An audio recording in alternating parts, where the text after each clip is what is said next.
I run the biggest water protection group in the world. It's called Waterkeeper Alliance. And back in the early 2000s, I was suing big coal-burning power plants in the United States for discharging mercury. At that time, and my only concern was the impact of the mercury on fish and on human health of the human beings who ate the fish. Around that time, it came to my attention that there was also large amounts of mercury in vaccines, much larger exposures to children than any child would ever get from eating fish. And so I began to address that, and we started an organization that was trying to have a very limited scope, which was trying to remove the mercury from vaccines. Little by little, I came to understand that there were larger problems with vaccines. And the central problem, and the one we were most deeply concerned with, was that vaccines in the United States were not safety tested. They have an exemption that is not available to any other medical product. And that exemption, which most people cannot even believe, is an artifact of CDC's legacy as the Public Health Service, which was a quasi-military agency. And at the time that the vaccine system, the vaccine program was launched, the purpose was a national defense purpose. And they wanted to make sure that vaccines could be quickly formulated and deployed in order to derail attacks by foreign countries with biological substances. So they removed the regulatory impediments, including the necessity to test vaccines, to safety test vaccines against placebos. And so my very narrow purpose in starting the Children's Health Defense was to address this problem and get vaccines properly safety tested. Because if they're not safety tested, nobody can tell you with any medical authority whether that vaccine is injuring more people than it's saving. And yet, as we continued on with this advocacy, it became very clear that there were other problems as well. There was problems with the corruption in our political system. The pharmaceutical companies had not only corrupted our politicians with huge amounts of lobbying money, they had captured the agencies that are supposed to protect Americans from public health threats, the CDC, the FDA, the HHS. They had captured the press in our country by huge influxes of advertising dollars, which had neutralized the press. And they had effectively subverted American democracy by neutralizing all of those institutions that the founding fathers of our nation had created to stand between a greedy corporation and a vulnerable child. The Congress had been corrupted. The regulatory agencies were captured. They had become sock puppets for the industry they're supposed to regulate.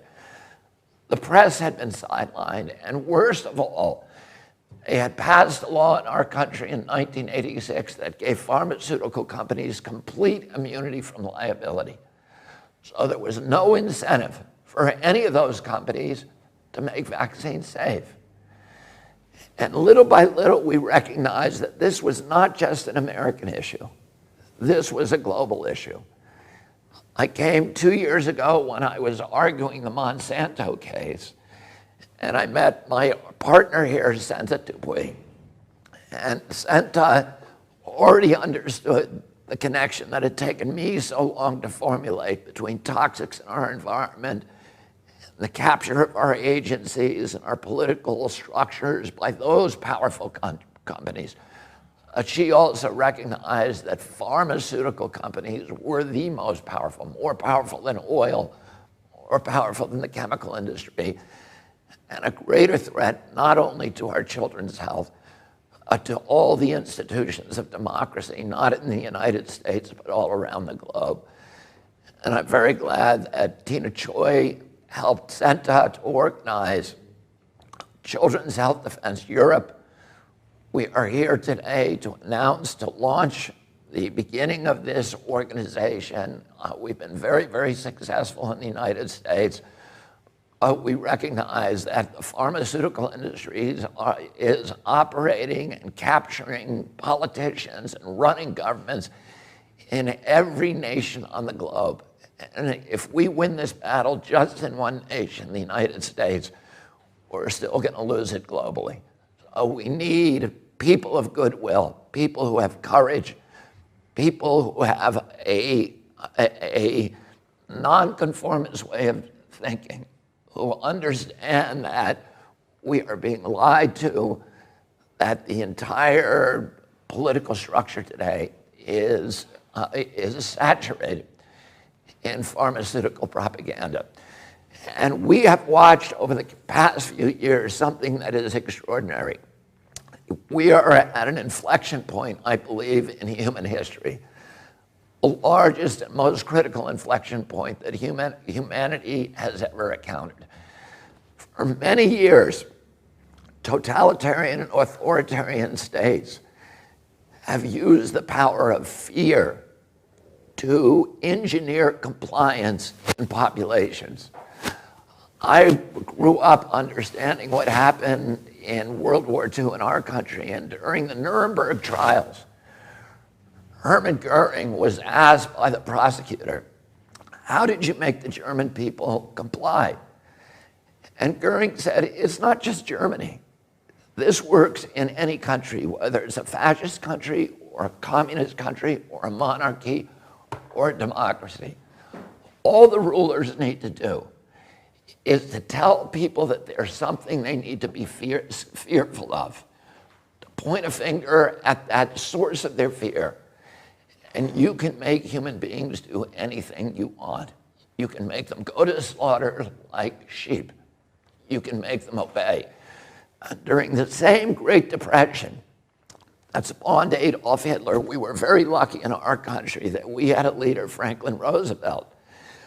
And he said, the only thing we have to fear is fear itself. He understood that fear would drive us into totalitarianism. Well, the biosecurity agenda that people like Bill Gates and Anthony Fauci and Davos and all of these people who are running now the global economy, they have understood for years that they have a power that no totalitarian government has ever had available to it, which is the biosecurity. You know, in Hitler could point at the Jews and say, those are the big threat. We need to be frightened of them, and everybody else needs to obey so that we can fight them off. Other countries were scared of the Bolsheviks. In the United States, you know, our demagogues point to the Mexicans or dark-skinned people and say we need to be scared of them, or terrorists. And, you know, all of those things get us to voluntarily give up, relinquish our human rights, our civil rights, and walk like sheep into the abattoir. But now they have a source of fear that is the most pervasive and all-encompassing power that they've ever had, which is the fear of pandemics.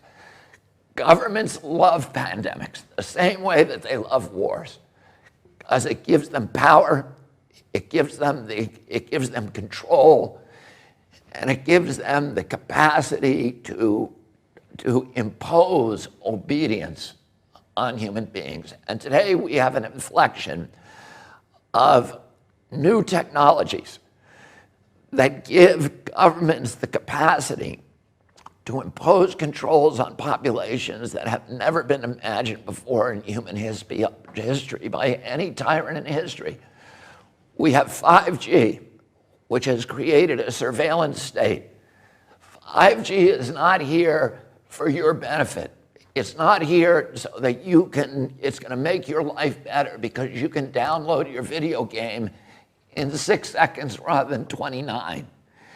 The only reason for 5G is because it allows these big data companies run by Bill Gates and Mark Zuckerberg and Jeffrey Bezos to harvest our data, to listen to your conversations on your cell phone. They've always been able to do that, but there was no way for them to transport that data, to subject it to analytics, and then to monetize it and to sell it. Bill Gates today is building a city in Arizona, 80,000 people, with a data center that will be able to take all of this new data, the data on your Alexis in your home. You think that Alexis is working for you? Alexis isn't working for you. She's spying on you. Your cell phone is spying on you. They have biometric facial recognition systems, your GPS. All the satellites that Bill Gates brags that his satellites will be able to monitor every square inch of the planet 24 hours a day. They're going to know, and then they have another innovation, which is digital currency. And once they have digitalized our currency and gotten rid of the cash economy, they have absolute control over us because they'll be able to tax every transaction. The banks will be able to cash in on every transfer of wealth, every transaction, no matter how minuscule, no matter how small. But also they'll be able to enforce obedience, because if you're disobedient, they'll be able to shut down your bank account and starve you, and you'll have no access to cash. And many people argue that this pandemic was a plandemic, that it was planned from the outset, that it's part of a sinister scheme. I can't tell you the answer to that. I don't have enough evidence. A lot of it feels very planned to me, but I don't know. I will tell you this. If you create these mechanisms for control, they become weapons of obedience for authoritarian regimes, no matter how beneficial or innocent the people who created them. Once you create them, they will be abused. 100% guarantee that they will be abused. And all of the people who are out on the street now, who are arguing with this new imposition that we're seeing all around us, of authoritarian control, of people being told, wear your mask. And you know, I think everybody in Europe, everybody in Germany, everybody in the United States, if they were told, here's why you should wear a mask, here's the science that says it will help, here is the science that says it works, that you will stop transmission to other people, everybody would wear it with no problem. What we know is that we're not being dealt with honestly. We're being told, this is the science. But it's not, it's an appeal to authority. It's science because Tony Fauci and Bill Gates tell us it's science. We want to see the studies. We want to see the studies on hydroxychloroquine. We want to see the studies on whether the lockdown is killing more people than the coronavirus. We want to see real science and real risk assessments. And we are not going to take the word. My father told me when I was a child, people in authority lie. And we all, if we are going to continue to live in a democracy, we need to understand that people in authority lie. People in authority will abuse every power that we relinquish to them.